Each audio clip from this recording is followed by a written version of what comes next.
សូមជម្រាបសួរបងប្អូនក្នុង Channel YouTube ខ្ញុំបាទ Channel រទ្ធីយូណាសសូមស្វាគមន៍បងប្អូនបន្តស្ដាប់សម័យលង្វែកវគ្គ3បន្តទៀតក្រោយពីសៀមគេចាត់ទុកអង្គរជារបស់គេដែរនោះគឺអយុធ្យានិងអង្គរលង្វែកគឺមានប្រពៃណីវប្បធម៌អរិយធម៌សាសនាការរស់នៅការគ្រប់គ្រងស្រដៀងគ្នាទៀត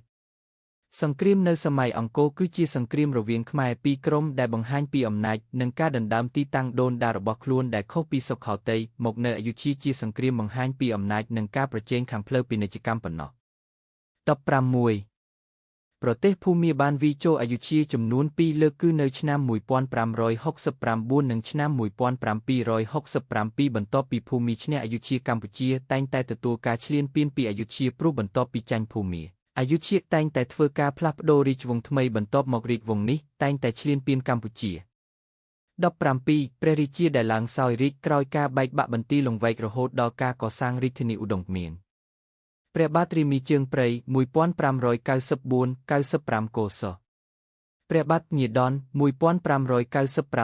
99កសព្រះបាទញាអន1599 1500កសព្រះបាទញញោម1503កសលឺព្រះបាទស្រីសុរិយោពណ៌1503 18កសព្រះបាទជ័យជេដ្ឋាទី2 1518 28កស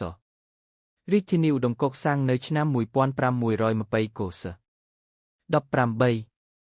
បន្ទាយលង្វែកសាងដោយព្រះបាទចន្ទរាជាក្រោយពេលព្រះអង្គវាយឈ្នះស្ដេចកនឆ្នាំ1526ដោយទ្រង់បានបញ្ជាឲ្យមេការមន្ត្រីអុកញ៉ាប្តីចាត់ចែងកេណ្ឌប្រជានុរាស្ត្រកាប់ឈើជញ្ជូនថ្មរែកដីដើម្បីសាងសង់បន្ទាយលង្វែកនិងព្រះបរមរាជវាំងក្រុមមេការបានឲ្យគេជីកបុកគ្រឹះរៀបថ្ម6ហត្ថជុំវិញបន្ទាយជា3ជ្រុងហើយលើកដីជ្រោះក្តារធ្វើបន្ទាយនេះកម្ពស់17ហត្ថកម្រាស់ខ្នងលើ10ហត្ថជើងទេខាងក្រោម22ហត្ថឯជ្រុងទី4គឺទន្លេព្រះអង្គធ្វើកំពែងការពារ5ជាន់ព្រមទាំងដាំឫស្សីយ៉ាក្រាស់កម្រាស់2សិនហើយមានទ្វារធំក្នុងទ្វារនីមួយមានសើន1សើនទាំង8មានកម្ពស់22ហត្ថសម្រាប់ដាក់កាំភ្លើងធំរីឯខាងក្នុងបន្ទាយទាំង5ជាន់ដាក់សុទ្ធតែទាហានកាំភ្លើងជ្រងកាំភ្លើងវែងហើយនៅមុខកំពែងនេះមានរោងដំរីនិងរោងសេះកំពែងទី2ដាក់សុទ្ធតែទាហានកងកាំភ្លើងវែងនិងសាលាជំនុំសាលាដំបងក្នុងកំពែងទី3ដាក់សុទ្ធតែទាហានមានអាវុធវែងខ្លីដាវផ្គាក់កាំបិតក្នុងកំពែងទី4ដាក់សុទ្ធតែទាហានរក្សាព្រះអង្គរោងល្ខោនព្រះបន្លាតុល្ខោនក្នុងកំពែងទី5ដាំរោងបញ្ចាក់សែតនិងសំណាក់សំរិទ្ធវិមានកំសាន្តភិរមក្រុមបាគូនរហិតនិងក្រុមមហាលិកស្នាក់នៅក្នុងកំពែងនេះដែលមានព្រះបរមរាជវាំងកម្ពស់8មាសនិងលាបំសាក់គឺសម្រាប់មហាក្សត្រាធិរាជជីផ្ទុំហើយមានតម្កល់វត្ថុស័ក្តិសិទ្ធិគឺព្រះកែវឬព្រះត្រឡែងកែងនិងព្រះគោចំនួន12ដែលនៅក្នុងពោះគោទាំងនោះមានរក្សាគម្ពីរក្បួនសាសដ៏មានតម្លៃលើសលប់ហើយក៏មានផ្ទះស្រីស្នំក្រមការបុត្រាបុត្រីនិងមានឃ្លាំងធំដូចជាឃ្លាំងស្រូវអង្ករអំបិលប្រហុកត្រីញៀតត្រីឆ្អើរនិងឃ្លាំងសាសវុធបន្ទាយលង្វែកមានទឹក2គោនិងបណ្ដោយប្រវែង3គោមហើយចំណាយពេលសាងសង់3ឆ្នាំ1527ដល់1529 19ប្រទេសសៀមតែងតែចាត់ទុកប្រទេសខ្មែរជាប្រទេសចំណុះតាំងពីរាជព្រះបាទធម្មរាជាទី1មកព្រះចៅសៀមក៏បានចាត់រាជទូតមកឲ្យព្រះអង្គចន្ទរាជាលើកសួយសារអកទៅថ្វាយសេចសៀមព្រះអង្គប្រកែកមិនព្រមសៀមលើកតបមកវាយខ្មែរនៅខេត្តមហានគរនៅឆ្នាំ1525ពីអង្គចន្ទរាជាបានលើកតបទៅទល់នឹងបានវាយសៀមរាបទាបនៅទីនោះរួចជាប់ឈ្មោះជាសៀមរាបរហូតដល់សព្វថ្ងៃដើម្បីជាការសង្សឹកព្រះចៅសៀមទ្រង់បញ្ជាញាអង្គលើកតប90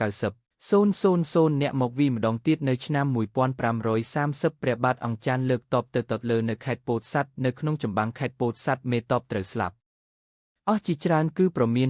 50% និងអាវុធយុទ្ធភណ្ឌអស់ជាច្រើនពេលនោះព្រះញាអង្គត្រូវព្រះច័ន្ទរាជាចាក់សម្លាប់ចោលនៅលើខ្នងដំរីនាពេលប្រយុទ្ធគ្នានៅវាលព្រំឡូខេត្តពោធិ៍សាត់ឯកងទ័ពជើងទឹកពើប្រយុទ្ធនៅខេត្តកំពតកងទ័ពខ្មែរដឹកនាំដោយចៅពិស្ពូលោកនិងចៅភ្ញាអធិកវង្សាបានយកជ័យជំនះលើកងទ័ពអយុធ្យាដែលដឹកនាំដោយភ្ញីមរី